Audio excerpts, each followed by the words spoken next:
Šodien Valmierā Zemesardzes 22. kainieku bataljona štāba teritorijā atklāta Latvijā pirmā ēka, kas pilnībā kalpos Jaunsardzes vajadzībām.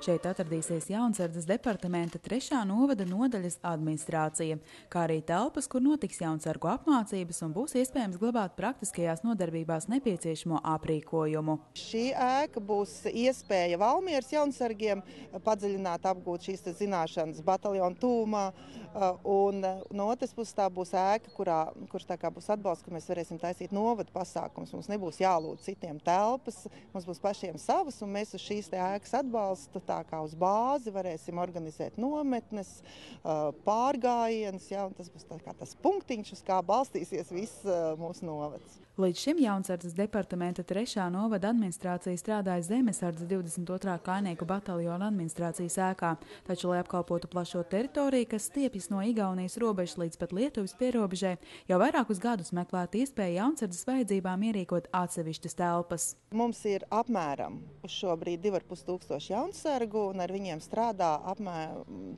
40 instruktori. Tagad uz 1. oktobru visi instruktori iesūta savus rezultātus, darba grafikus, cik tad viņiem ir jaunsargu, un mēs to tūlīt apkoposim, un tad zināsim precīzi skaitu šajā mācību gadā, cik tad mums ir grupas nokomplektētas, cik ir jaunsargu un cik aktīvi viņš šogad darbosies. Tie, protams, kas grib, tie nāk un tiem ir dzirks. Protams, ir arī tādi, kas piesakās septembrī, grupa ir tā kā liela, un tad atkal, nē, es to nevaru, nejaudāju. Protams, viņš tā nesaka, viņš saka, man tu neinteresē, bet īstenībā jau tā, ka viņš drīzāk nevar izturēt to, kas ir viņam jāpilda. Biežāk šeit pulcēsies Valmieras un apkārtējo skolu jaunsargu vienības. To instruktoriem netrūkst vīziju, kā jauno ēku apdzīvot. Daļa no nodarbībām varētu vadīt arī šajā te ēkā. Ja, un tad es jau tā kā esmu ieplānojis, ka tas varētu būt viena reize mēnesī, ja, kad sanāk jaunsargi šeit, ja, un praktiski darbojamies, jo es darbojos Pārgaujas ģimnāzijā, jā, un tur ap skolu īstenībā ir tā, ka tur ir sportlaukums un tikai ēkas, jā, un tādas praktiskas nodarbības ir diezgan grūti izvest. Jā, tad, jā, šeit es viņu redzu tieši kā praktiskām nodarbībām. Savukārt jaunsargi atzīst, būs lielāks prieks apmeklēt Zemesardzes štāba teritorijā organizētās nometnes,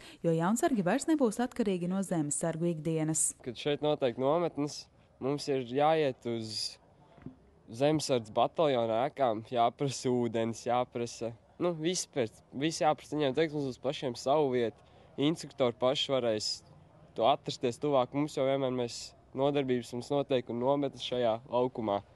Un, mums visi pašiem šeit būs silts ūdens, siltas drēbes, varēs izžāvēt, ja vajadzēs.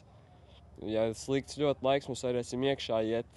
Kad lietas līdz savādāk, mums vienmēr jāprasa atļauj citiem un tā kā jāuzbāžās ar savām vajadzībām. Ka notiks šeit nodarbības, un es arī vairāk sev pilnveidot, jo varēs pieaicināt Zemesardzes instruktorus, varēs labāk mums pamācīt. Tāpat laikā pozitīvi ir tas, ka darbs ar jaunsargiem aizvien notiks Zemesardzes štāba teritorijā Kaugurmuižā, kur būs pieejama arī šautuve un nepieciešamības gadījumā arī Zemesardzes atbalsts. Ir lietas, kas mums ir nepieciešams arī no bataljona, jā, un tas ir tepat viss klāt, jā, un sadarbība tā kā mums ir ļoti, ļoti laba, ja, tad arī šīs lietas, ja, tad viss ir aiz vienas sētas. Tā ir lielāka motivācija šiem jauniešiem pēc tam izvēlēties, turpināt darboties Zemesardzē.